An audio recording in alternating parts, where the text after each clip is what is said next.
Welcome again to another Techies Go Green webinar, but you're all very welcome. Today we have an amazing, interesting lineup. So it's about the sustainability strategy already in your hands, basically dealing with your maintenance schedule and the implications that has on sustainability. So today we have Stefan Bill, who is Managing Director of Rewitec from GmbH from Germany. And we have Dermot Riley, who is CEO of Nanoland Global Limited. They're going to take us through some brief presentations, followed by a Q&A session. Before we get kicked off, I'd just like to quickly mention our sponsor, which is Kinto Join. So Kinto Join is a leader in sustainable mobility solutions. They're helping businesses and event organizers achieve their ESG goals by transforming the way people move. Their platform provides data-driven insights, innovative mobility programs, and commuter-friendly tools to reduce carbon emissions and promote greener transportation choices. And their platform, which is Kinto Zero, enables organizations to measure, report, strategize, and act on their ESG goals with one integrated solution. So thanks again to Kinto Join for sponsoring these webinars. So I think without further ado, I'd like to hand over to Dermot Riley, who's going to take us into the first section, and we'll follow then with Stefan. Over to you, Dermot. Well, it's great to get the opportunity to discuss something that's very close to my heart, and that's basically business efficiency, and of course with that is sustainability. So I'd like to welcome everybody today. I'll be sharing how preventative maintenance, which is often overlooked, can be a powerful driver of sustainability, carbon reduction, and cost savings. So let's start with the basics. Preventative maintenance isn't just about avoiding breakdowns. It's about extending equipment life, preserving energy efficiency, and reducing waste. These are core sustainability outcomes. I've been in the fresh produce industry for 17 years in an earlier part of my career, and it was quite phenomenal the amount of wastage we experienced by just ignoring basic housekeeping. So I may refer to this as we go through the slide. It'll be a crow's nest overview on maintenance. The slides will be available later on, but please feel free at the end of the presentation to ask any questions.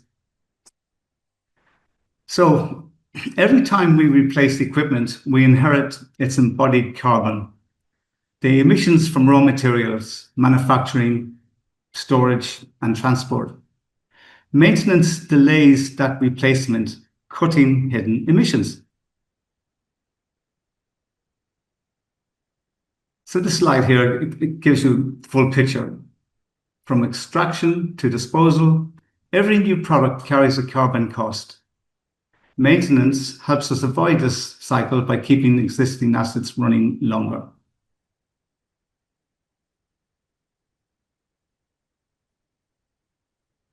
Now, this slide here shows from the internal combustion car to the HGV vehicles. The numbers are striking here. A single HVAC system can carry 54 tons of CO2 emissions. Multiply that across a business enterprise, and the savings from maintenance become really substantial.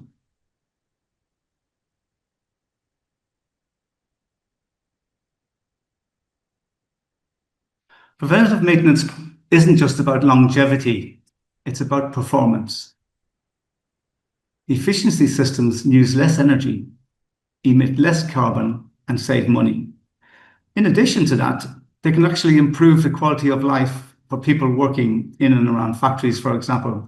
Efficient systems generate less abrasion, less noise, less discomfort. So if a machine is running well, it's actually much easier to work even next to that. So there's a welfare aspect to this as well, health and safety and welfare. This slide here can show the evidence. Simple maintenance actions like tuning boilers or cleaning coils, these would be refrigeration coils, can yield measurable carbon savings across heating, transport, and water use. I was in a major retailers recently in the staff canteen, and all day fridges in that canteen area were blocked. All the coils had never been cleaned for decades. And not just that, the fridges themselves were packed so close to the wall, I guess from a design perspective, that those fridges could not even, didn't have correct ventilation. So from the very beginning, these fridges were operating under stress, and that stress used more energy and reduced the lifetime of that equipment. So here, it's not just about efficiency and maintenance, it's about design as well. And so it incorporates every aspect of efficiency, I guess.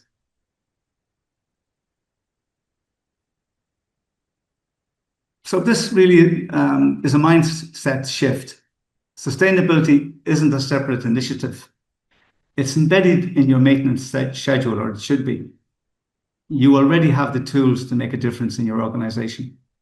It's just a question of adopting these strategies and being aware of how inefficiencies can lead to costs. Here, this is a simple slide here. We have systems and areas, but in actual fact, this could be multiplied to much larger areas of a company. But this simple checklist shows how sustainability can be built into routine tasks. From lighting to vehicles, every system has opportunities to reduce emissions and improve efficiency. Every system we can look at. I imagine that I could go into any business in any type of organization and list off a number of efficiency savings straight away that are not costly to implement, but would drive efficiencies and cost savings and reductions in carbons in the longer term. So I may have rushed through this slide a little bit faster than I was prepared to, but sustainability is a team effort. Facility managers, technicians, contractors, indeed all staff, all play a role. Clear responsibilities ensure consistent impact.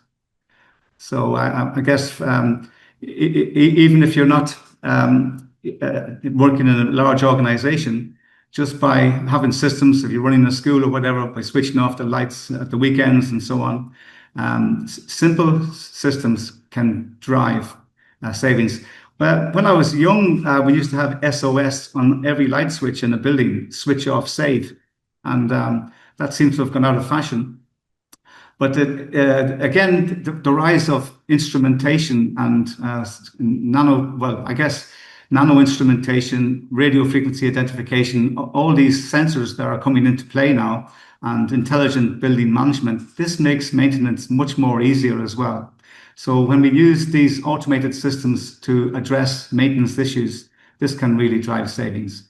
So Francis, I'll maybe if I continue to talk, I might go off in a different route here. But I've got a lot of interest in an area where we can drive sustainability, also to save revenue. I look a little bit like absenteeism. When people are sick, this is not really recorded in a say a business model, but it's an invisible cost to the company when people go off work sick. Maintenance is the same; it's an invisible cost. It doesn't get really the recognition it deserves, and therefore, by being aware of it, we're not only reducing emissions, but we're actually enhancing the health of the business, and improving the bottom line.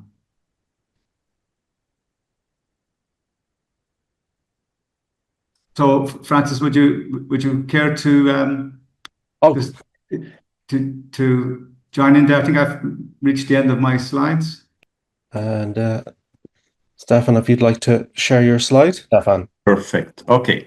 Thank you for the introduction, Francis, and thank you for the invite to present our strategy about maintenance in this nice audience. So my name is Stefan Bill. I'm the founder of Rewitec, and my background is mechanical and electrical engineering. And I'm working in the lubricant business since I founded the company, so then more than 20 years. So Rewitec is a company based close to Frankfurt in Germany, and we have developed a technology which is able to use lubricants as a carrier to optimize surface roughness, surface wear, friction force, So we're able to repair gearboxes, bearings, and combustion engines and increase their lifetime and efficiency. So I founded the company in 2003. All the R&D work were done together with German universities and R&D institutes. We have a 15 years cooperation with the University in Mannheim already, where we have constant R&D work together. We're funded by the government to do all this R&D work, and we hold the patents for Europe, China, and United States. Besides this unique technology, we offer the applications on site, the technical consulting of wind turbine companies, wind turbine owner operators, mining companies, and a lot of others. We do surface analysis before our application that we can prove the results to our customers, and we give a report at the end of the day that the customers can expect a certain lifetime improvement here.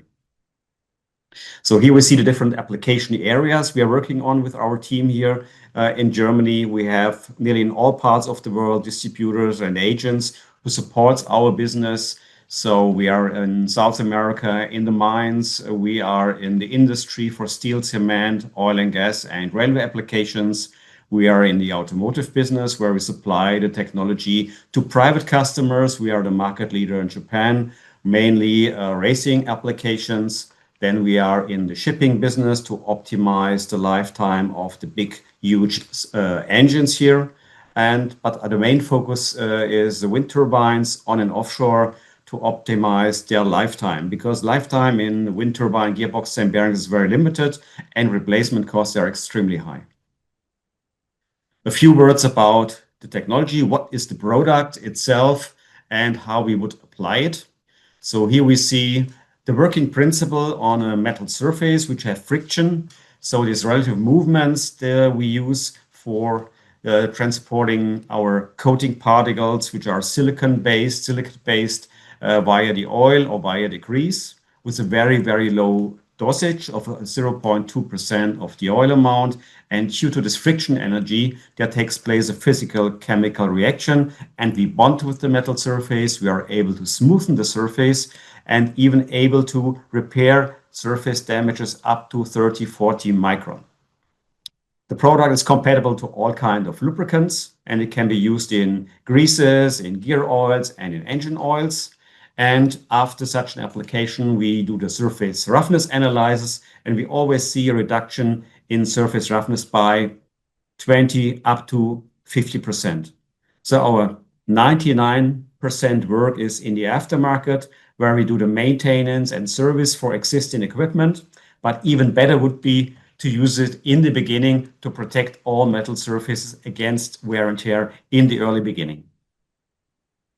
A few words about our main business. The main focus is the maintenance of wind turbines. So you see costs in wind turbines. So maintenance is very costly, especially in offshore, where we need boats and helicopters to have access to the wind turbines. So the maintenance itself represents 25% of the total wind turbine costs over the lifetime. So a huge amount of costs we have to invest in maintenance that the wind turbines run without any issue. But if there's any unscheduled maintenance, the downtime of a gearbox or bearings, then the maintenance costs are even higher. So 30 to 60% are of the total maintenance cost if there's an unscheduled event. So where's a crack in a gearbox or a crack in a main bearing. And if there's a downtime of these major components, it can take 14 days or even longer to get a new spare part, to get a new crane on site, you get a boat to come to the wind turbine offshore. So it's a lot of investment if we don't do a proper maintenance here. And to replace parts could easily cost $200 to $300 per main bearing or per gearbox onshore. And offshore, you can calculate triple of these costs. So maintenance in wind turbine business is very critical. So what about the cost of a wind turbine? What about the carbon footprint here? So if we think about the cost structure, so the capital cost for building a wind turbine includes manufacturing, transportation, and the installation of the turbine itself. The operational costs are the maintenance cost, the land lease where the wind turbine standing, and of course the connection to the grid, which is very expensive if you have an offshore wind farm. And the carbon footprint mainly comes from the raw material for the gearboxes, from the tower, processing, manufacturing, and the logistics. So, and here we see the life cycle greenhouse gases of the wind turbines in comparison to all the other energy sources. So if you see coal, huge costs, it's gas as well, huge costs. But if we come closer to solar and wind, onshore, offshore, you see the greenhouse gases over the lifetime is much, much lower. That's the reason why it makes sense to have a mix, the energy mix in each of the countries, and support the wind business as much as possible. So what are the benefits if we are able to improve the lifetime of the wind turbine? So there's a reduced need for new gearboxes, new material, oil replacements. We have a potential of cost savings 20 to 30% by avoiding these premature replacements, which can occur after a few years of operation time already. And due to this improvement, we can save a lot of carbon emissions if you don't need any additional material, equipment, installations due to wear and tear in the wind turbines. So, and if we are able to extend the life by 5 to 10 years, we will be able to maximize the ROI of such a wind turbine installation. So enhancing the efficiency and lowering the carbon emissions and resource used, that's critical. And that's the reason why we use our technology to optimize the mechanical parts like gearboxes and all kind of bearings in these wind turbines. So what are the best practice for example, as a wind turbine? What's best practice for the maintenance of a wind turbine? First of all, you should develop a maintenance plan. We should create a plan-based program where together with the manufacturer, with the guidelines, when to do these analyses on the wind turbine, when we do oil inspections, we have to perform these regular inspections. In average, it's once a year where our technicians go to the wind turbine and do oil analysis, particle analysis, vibration analysis. So lubricant is a very critical part. So, and here we come in this area where we are able to use our technology, using the oil or the grease as a carrier to optimize all metal surfaces which are running in a kind of a lubricant. Then we have to make sure that the calibration of the tower and the rotor is correct. Otherwise, we have a lot of vibration in the system, and that creates other damages as well. We need the good stuff. So stuff is from all kind of the different other business, from automotive, because to get good trained people for wind turbines is very difficult. That's the reason why we have now in Germany new universities where you can study wind turbine service applications here as well. But today we have service staff from all kinds of the different industry business. And at the end of the day, we have to monitor the performance of the wind turbine because the OEMs have to guarantee a 95% plus availability and production of energy. So they are all interested to keep the wind turbines in extremely good conditions. Now I want to come to more the application area where we see how we can use our technology to optimize wind turbines or other equipment's lifetime.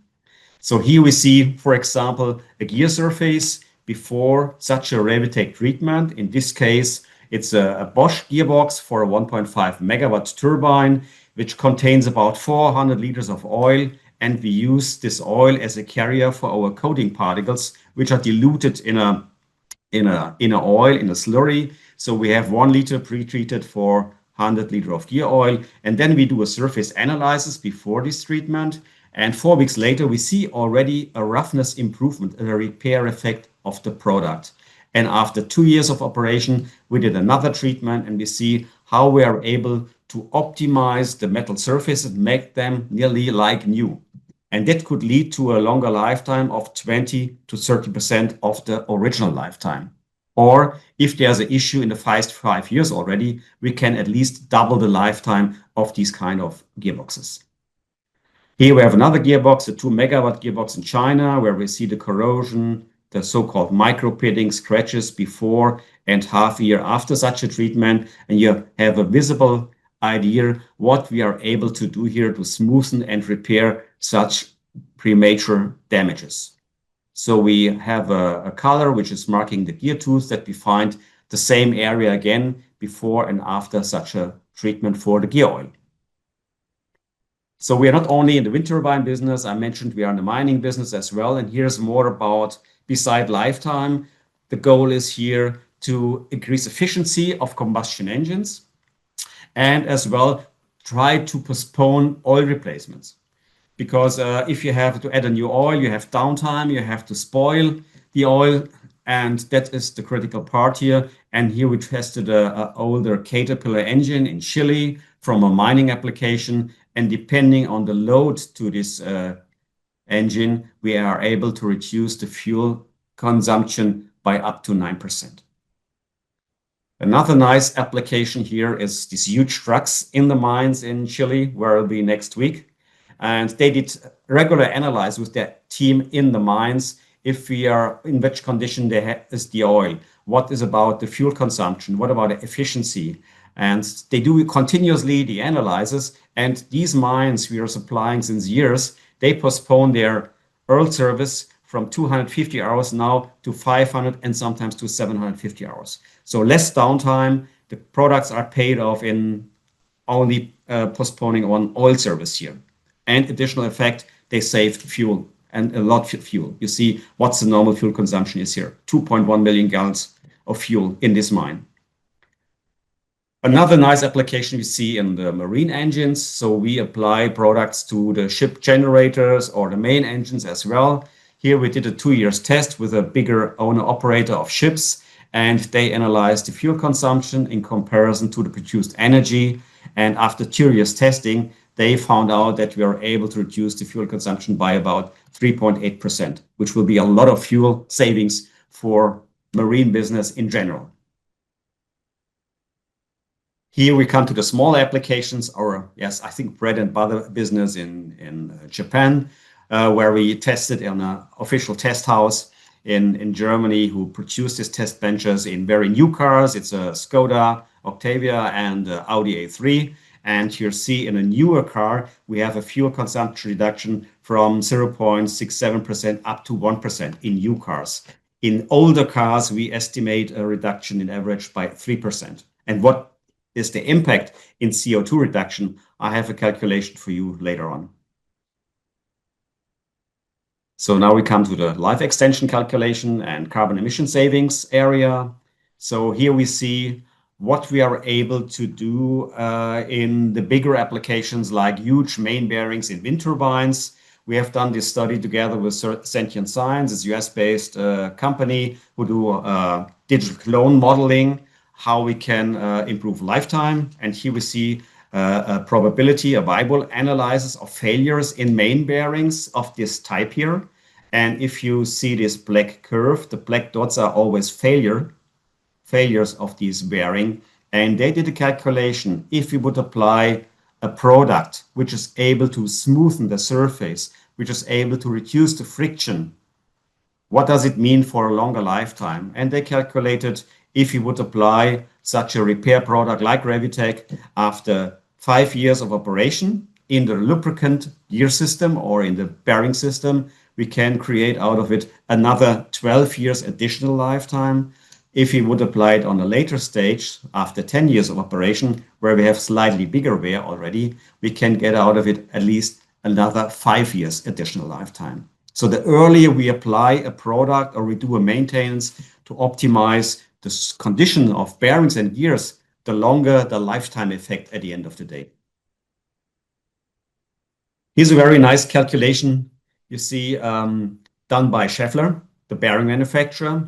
So they calculate what does it mean in energy loss if we calculate all bearings which are installed in a year in all kind of applications. So the friction energy of all these new bearings every year consume 420 terawatt hours in energy. It's unbelievable big numbers, 420 terawatt hours. Then I thought, okay, maybe I compare this number with the German energy consumption in 2024. And in Germany, we had last year 431 terawatt hours in energy, whole Germany. So, and if we can here optimize the friction a little bit, we can do a nice calculation.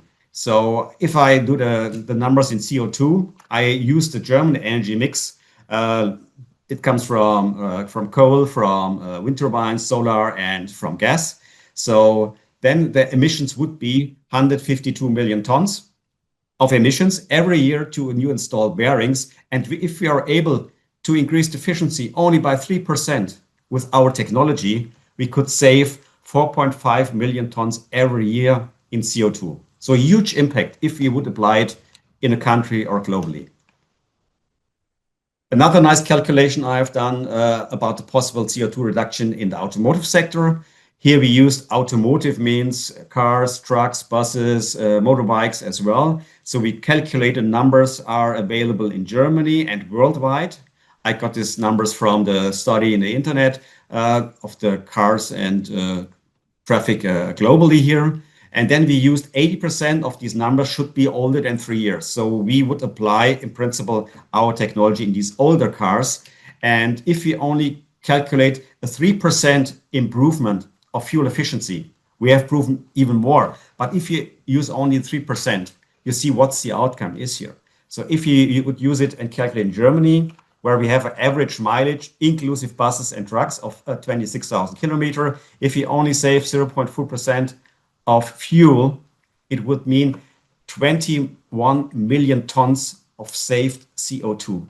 And in principle, if we are able to apply it globally, we can save 327 million tons of CO2. So a huge impact if we are able to do good service, to do good inspection, preventative inspection, not waste energy in higher friction in gearboxes, bearings, and combustion engines. If we apply good technologies early enough, we can save so much carbon. So I'm already at the end of my presentation. So I think it's self-explaining, this last sentence, so that every piece of equipment, system, or tool you know or own carries an invisible amount of carbon. The materials, energy, and transport that went into it making it. So the longer it lasts and the more efficiently it runs, the more you reduce waste and emissions and costs. And that's our main goal with our technology, to optimize equipment, gearboxes, bearings, combustion engines with our product. And I think it's an easy application and it can be used in so many global applications to save carbon. Thank you for your attention. I think I'm open now, and Dermot as well, to receive your questions.